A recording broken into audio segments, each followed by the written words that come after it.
The alarm splits the midnight like a thin blade, blinking red in a quiet hallway while Cedar Ridge holds its breath. On the porch, the doorbell camera blooms to life, grainy light sliding across cedar siding and frost-furred rails. Rusty sits centered in the frame, amber eyes fixed on the lens, still as a carved emblem. Far behind, a human shape edges along the fence line, testing, pausing, listening. Inside, motion sensors report a breach at the back door, numbers crawling across a panel like urgent insects. Rusty doesn't flee. She anchors herself beneath the camera's gaze as if positioning a witness. Sirens grow from whispers to approaching certainty, blue strobes beginning to comb the street. The figure keeps moving, unaware of the silent record. Rusty's whiskers flick once, minimal like punctuation. The porch light holds steady. The house waits. The tape runs. The clock has already started. Freeze the frame on the pupils, dark coins rimmed by winter gold, reflecting LEDs, threshold, and the faint arc of driveway gravel. The camera records posture more than posture records fear. Rusty's spine is level, paws aligned, tail curled toward the bell housing. The angle suggests this is not coincidence. Porch geometry becomes a diagram in patience. Beneath the lens, cold boards creak softly as temperature falls, each sound logged by circuits and perhaps by something older. The shot captures a surveillance language many people never notice. Rim light tracing whiskers, breath fogging evenly, ears tuned to a corridor of sound beyond walls. The image feels like a thesis in stillness. Nothing thrashes, nothing pleads. Evidence accumulates the way frost gathers on metal, thin, precise, undeniable. Later officials will call it composure. Others will call it luck. The footage keeps its own counsel and continues without commentary. Morning throws a pale stripe across tile, and there the keys sit, nested neatly in Rusty's stainless bowl like a quiet offering. They were on the counter last night, ring clinking when Sarah set them down, a small map of daily intention. Now they gleam beside water ripples, teeth marks absent, placement centered, angles squared to the rim. The bowl isn't simply where the keys are, it's where eyes automatically fall at dawn. The kitchen becomes a classroom, its first lesson about attention shaping behavior. Coffee waits, phone waits. The keys accelerate decisions. Human steps shorten, routes compress, doors open sooner than planned.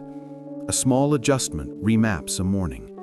Rusty watches from the doorway, in silhouette against the hallway's soft blue. Nothing is missing, nothing is damaged.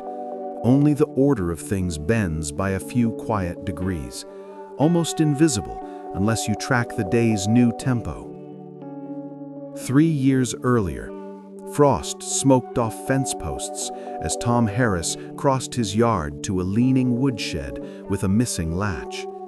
Wind rattled tar paper, and beneath stacked cedar, a small shape trembled, ribs counting out a tight metronome. Rusty fit in two cupped hands then, eyes too large in a face made for later strength. No mother moved the brush. No prince answered the shed's shadow. The rescue line buzzed. Guidance started. Warming pads and milk replacer became the new clock. Cedar Ridge, so steady in its afternoon lawnmower drone, made room for a heartbeat that arrived on borrowed time. The first night was a negotiation with cold. The second was a negotiation with fear.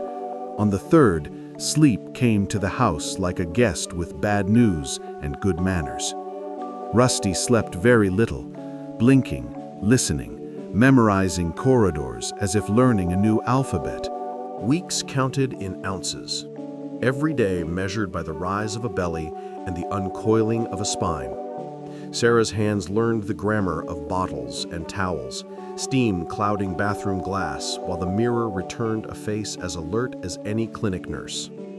Rusty's paws kneaded air with tiny insistence, nails unsheathing and sheathing like rain beginning and ending on a roof. The heater hummed, the fridge clicked, thermostats ticked. Ordinary machines mapped an orchestra of survival cues. The margin between dusk and dawn narrowed, then widened, then settled into an interval a living thing could trust. Appetite sharpened, sleep thickened, calm gathered at the edges of the room. Fragility didn't disappear, it transformed into attention. Even in stillness, the eyes worked triangulating with the patience of a sailor learning currents by shoreline drift. The house learned to hold its breath. Rusty learned to keep hers steady. The kitchen became a theater of hands. Cabinet doors lifted, hinges sighed, magnets clicked. The coffee maker exhaled dark steam, predictable as sunrise. Treats rattled in a jar with a bright glass syllable heard from anywhere down the hall. Rusty positioned at thresholds, watching how the human world unlocked itself. Eyes tracked angles, paws tested friction, whiskers tasted air pressure. There is learning that looks loud and learning that arrives without spectacle. This learning chose silence. Movements shrank, then refined, then condensed into the exact timing of a latches release. The first attempt left a smudge on a lower panel. The second left none. By the third, the door swung as if it had been invited. Humans sleep through these graduations. Cameras miss them, but the floor remembers the new pathways that paws start to take. The bowl receives water faster. The day begins 2 minutes earlier. Childproofing imagines small, blunt fingers, not curved claws, and a jaw strong enough to anchor a rotating body. The lock had stopped a neighbor's toddler. It barely slowed Rusty. She didn't pry, she didn't batter.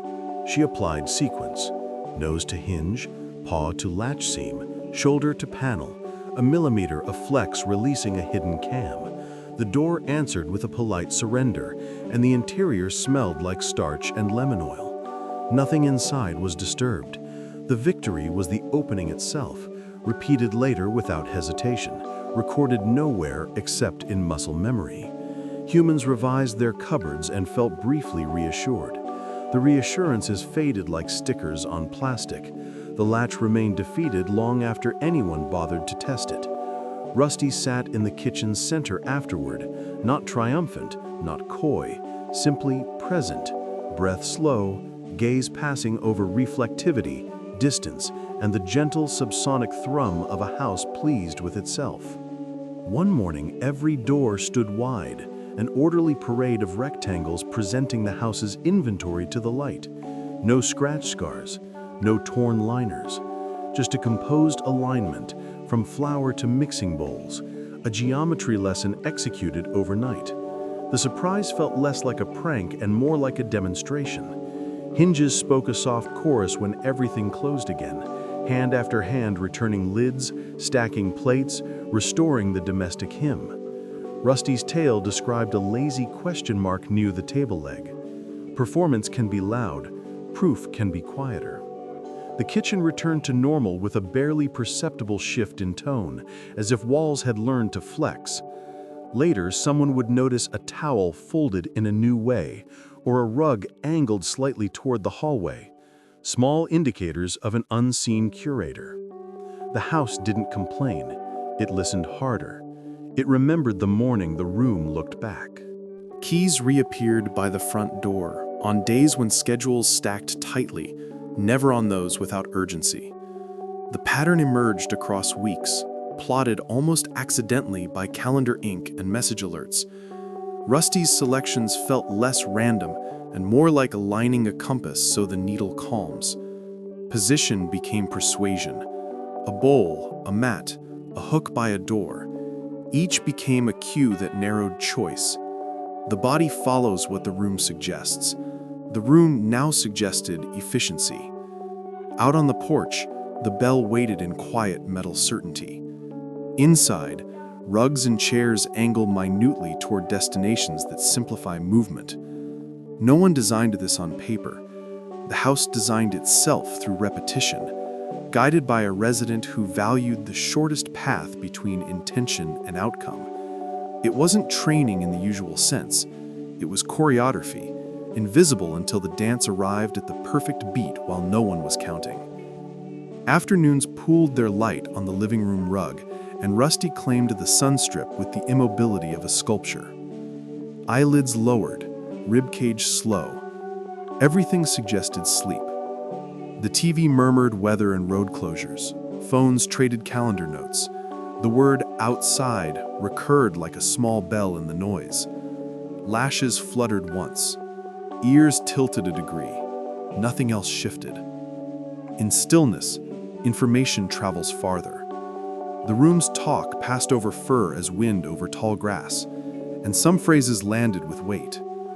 Later, steps toward the treat cupboard would begin a half-second sooner than before, as if a metronome ticked just off stage. To the casual eye, this was coincidence. To anyone watching closely, it was recall executed with the cool of a chess clock. Sleep is often a mask. In this house, it became the stage lighting for listening, a composed pretense that made silence a hunting ground. Rex's presence stabilized the air the way a large oak anchors a yard. The canine's routine was cleanly carved: food, water, patrol, nap, repeat. Footfalls clicked on hardwood in a rhythm Rusty could set a clock by. He chose a consistent path to his bowl, a crescent along the pantry corner past the back door mat. This predictability drew Rusty's attention the way bright objects draw crows. She mapped the arc, measured distance to interception points, calculated the best moment to step without causing fear. The first times were tests, soft as shadows. Rex adjusted, shook off surprise, learned to curve wider. Days later, the curve was preempted, and a new route formed like a desire line through grass. Nothing forceful, nothing cruel, just behavioral geometry, the elegant, almost affectionate mathematics that arises when two living maps learn to overlay without collision. The kitchen watched its own cartography evolve. What began as playful ambush along Rex's predictable path altered when his stride shortened and one back leg favored the other. The change was subtle, then obvious, then permanent on damp mornings. Rusty matched pace beside him without ceremony, body forming a barrier between Rex and any unpredictable approach. Guests saw only a bobcat and a shepherd sharing space with surprising calm. The house saw a recalculated formation, two profiles moving as one. The playful pounce vanished. The corridor between water and door widened to accommodate a slower turn. Barking beyond the fence drew Rusty into place without sound, presenting a line that dissuaded jostling. This was not sentimentality in costume. It was a precise application of awareness to reduce risk for a companion. The choreography that once delighted with timing now reassured with predictability. Protection, it seemed, could be assembled from the same parts as mischief. Days ended with single socks rediscovered behind cushions, inside planters, nested in shoes that hadn't moved in months. The pattern didn't waste energy on matching or hoarding. It focused on placement likely to be found after an effort. Each discovery delivered a tiny jolt of attention, a gentle derailment of autopilot. The house laughed, then searched, then adapted. Baskets were covered, drawers closed with more intention, laundry folded with the speed of someone avoiding a puzzle they didn't ask for and secretly enjoyed. Rusty watched the routine edits from a chair back rail, tail tip describing short commas in the air. This wasn't theft looking for treasure, it was stagecraft looking for audience. The sock never behaved like currency. It behaved like a prompt. People moved with more care in rooms that had become participatory. The joke was small, but small tools can lever heavy habits when placed exactly. Evenings carried the warm thrum of television, colors passing over walls in gentle cycles, channels flipped without hands, numbers sliding past like mile markers on a quiet highway. Confusion arrived, then amusement, then the realization of a paw pad's precision against rubberized buttons. Rusty, perched on the couch arm, didn't hurry. She observed faces more than screens, timing each change to catch attention rising, then rising again. A show interrupted at the exact wrong moment becomes the only show. The point wasn't noise or novelty, it was the tightening of focus in a room where habits could drift dull. Batteries were relocated, remotes were nested under magazines. Interruptions lessened, then returned like rain after a hot spell. The pattern always paused long enough to be missed when it disappeared. In those quiet gaps, awareness sharpened on its own as if anticipating a cut that might come at any second. Visitors turned the house into a measured arena where cues multiplied, shoes placed in a particular line near the door, handbags set on the middle cushion, voices stratified by volume and pace. Rusty waited in the hall closet, eyes narrowed, body contained in the velvet dark. Entry wasn't chaos. Entry felt like hitting a mark. She stepped into view with the poise of stage rehearsal, not panning but presenting, selecting a demonstration that would settle into memory. Sometimes it was a cabinet opening, hinged music clipped to its final note. Sometimes it was an improbable seat taken at the table, spine tall, paws centered, posture impossibly civilized for wild lineage. The trick was never repeated with the exact same timing. Surprise kept shape. After, laughter wrapped the room, and silence gathered beneath it like foundation stone. Guests left with stories. The house kept the script and waited for revision. One afternoon unspooled into a sudden emptiness. Rooms were checked twice, then thrice. Windows were shut, doors latched, screens intact, vents quiet. Rusty had evaporated from the map without leaving torn mesh or spilled water to explain the gap. Panic produces a specific brightness in the body, quick and thin. It flooded halls, pressed against closets, rang in cabinets. Cedar Ridge buzzed with late-day activity, sprinklers arcing, tires rolling, but inside the air felt vacuumed of warmth. Minutes lengthened until they resembled hours wearing cheap disguises. The house presented no clues beyond the neatness of absence, a kind of negative signature. Even Rex's nose looped the same unproductive circle. Calls were made. A timeline was built against a wall calendar with too many blank squares. Ordinary day collapsed into the kind of waiting that tastes metallic and leaves the mouth dry no matter how much water is swallowed. The neighbor's call reported movement in a room lined with framed family photographs and an Afghan folded into steadfast triangles. When the door opened, Rusty sat exactly centered in Evelyn Carter's favorite armchair, posture immaculate, paws paired, gaze composed. No knickknacks disturbed, no curtains clawed. The room looked as if expecting company. The angle of her body matched the chair's geometry, presenting as placed rather than landed. Air particles moved past whiskers without causing flinch. The position announced presence without apology. Word spread. Curiosity gathered at the curb, and Cedar Ridge condensed into an audience of careful looks over hedges. The tableau held until footsteps turned procedural and uniforms stepped over the threshold. Whatever force delivered Rusty into this calm had left nothing behind but an impression that rooms are not only for living in. Sometimes they are for learning how presence can organize space into meaning. Police procedure is a language of framed steps, voice tone, body angle, tools folded inside measured calm. Officer Daniel Brooks recognized disorder when he saw it. He also recognized uncommon quiet. Rusty rose without haste, glanced once at the carrier's open arch, and entered as if acknowledging a doorway rather than a trap. No banging, no backpedal, no resistance's loud geometry.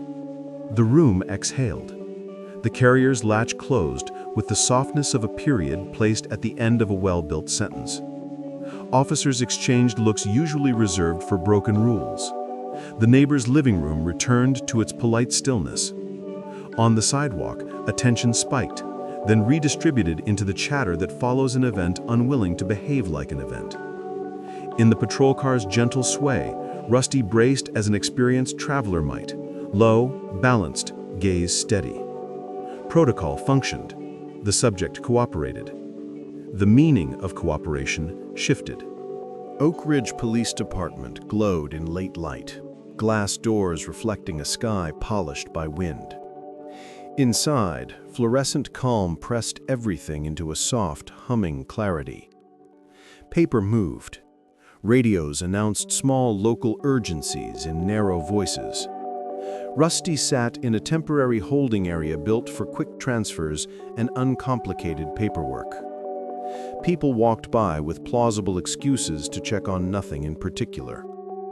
Her posture read neither fear nor boredom. It read study. Posture, uniforms, key cards, clipped conversations, the choreography of an institution designed to appear inevitable.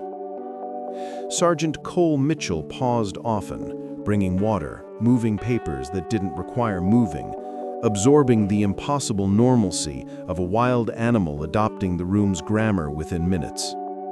The station, a machine for parsing human decision, found itself watched by something uninterested in punishment or absolution. Observation rearranged in both directions. The building learned its reflection as the evening settled into its predictable lines. Back home, enrichment toys multiplied, shipped by well-meaning hands and curious minds.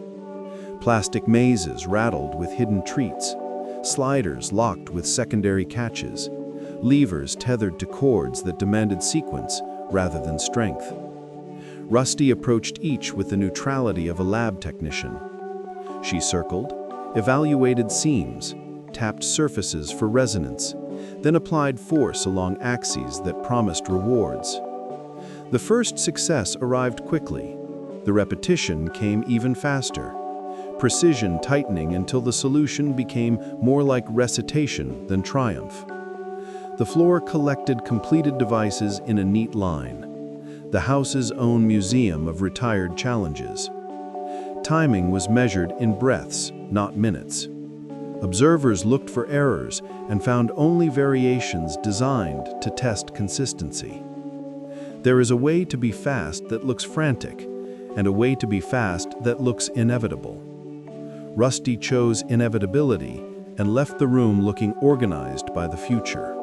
A mason jar with a screw top presents a puzzle disguised as kitchen math. Torque, grip, stabilization, patience. Rusty braced the glass between forepaws, teeth engaging the lid's ridges, body rotating in a slow, deliberate spiral until the threading surrendered with a soft metallic sigh. The motion wasn't brute insistence, it was a transfer of momentum through spine and shoulder, an elegant compromise between strength and leverage. The lid rolled on tile, a small silver coin seeking a corner, while the reward waited without ceremony. Cameras gathered witness, the internet collected conclusions. Skepticism rose and receded like weather. The footage replayed the same calm physics with each viewing.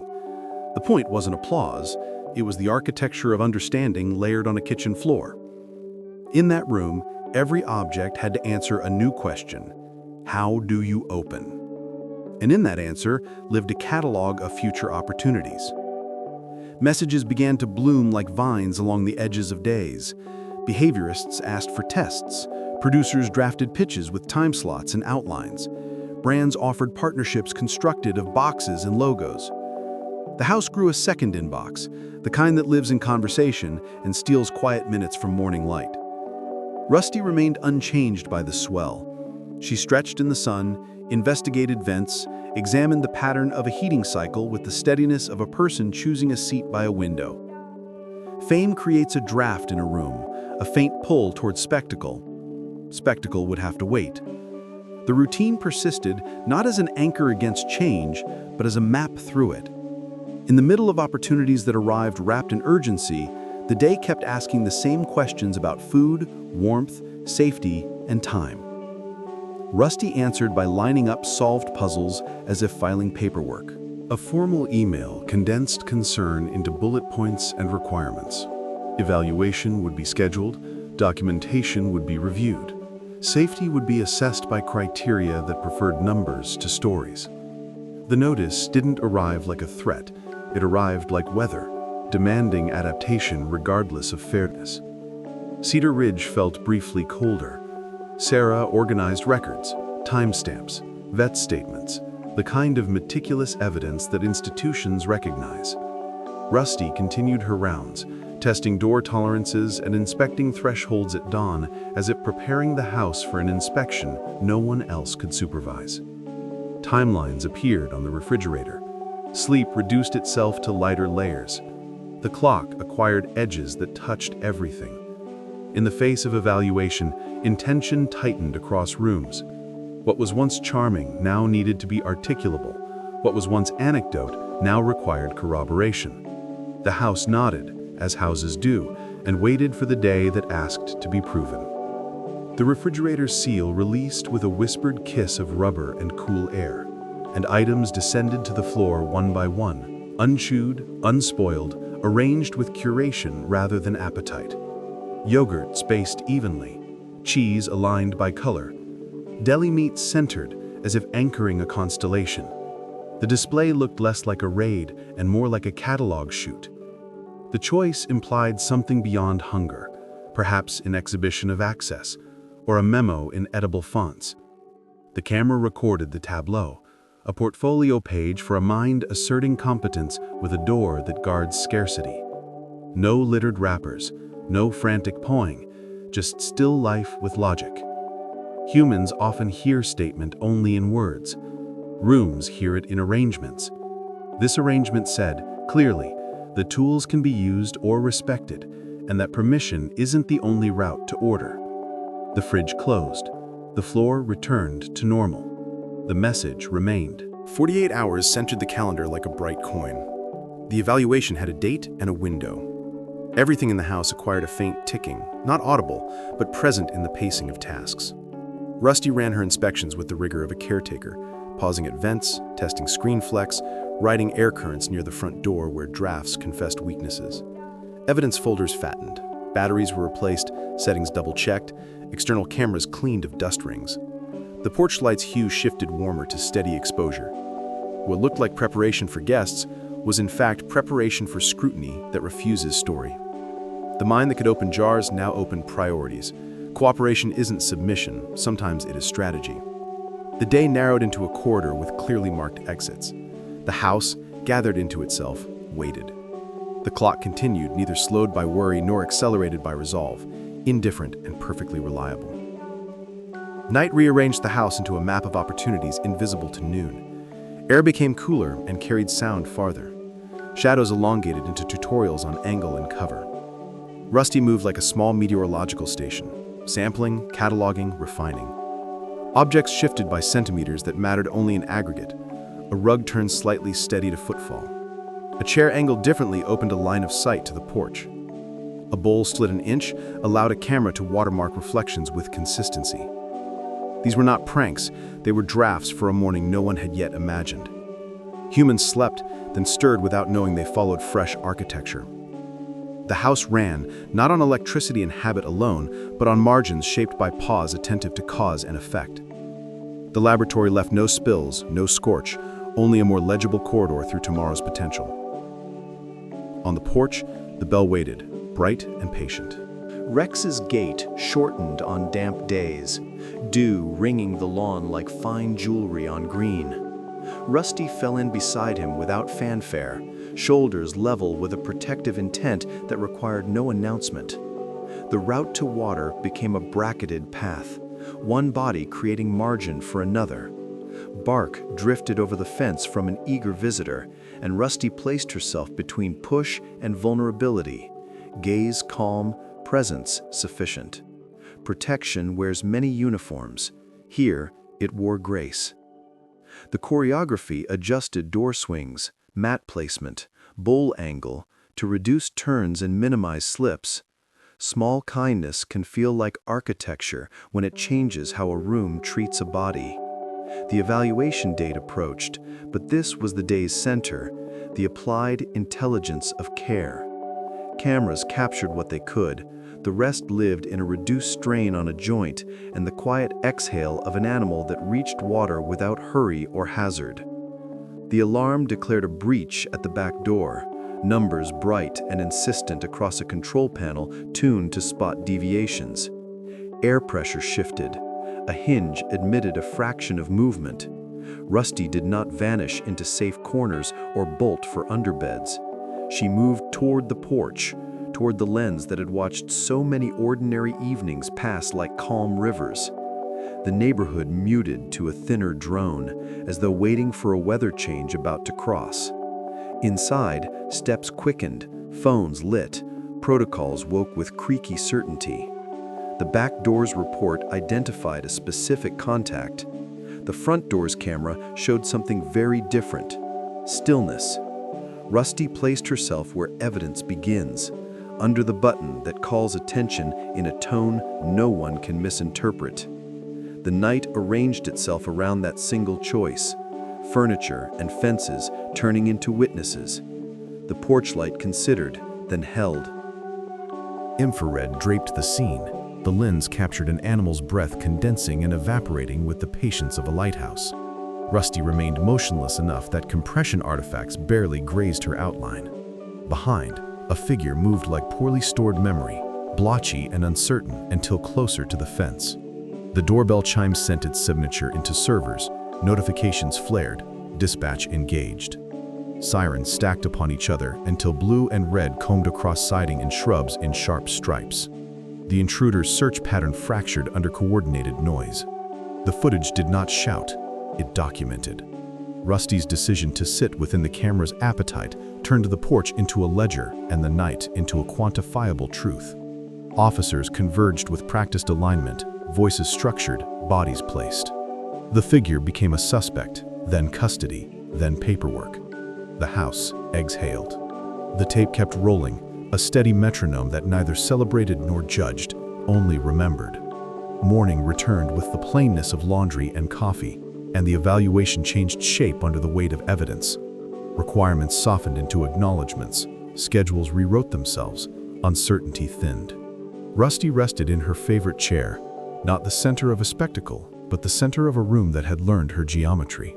On the kitchen floor, keys appeared in the bowl again, placed not as a prank, but as a lever. From that location, hands reach sooner, doors open faster, cameras begin recording a breath earlier than habit would allow. The house understood. The humans followed. The porch lens, wiped clean of dew, watched light steep into cedar until the grain glowed like honey.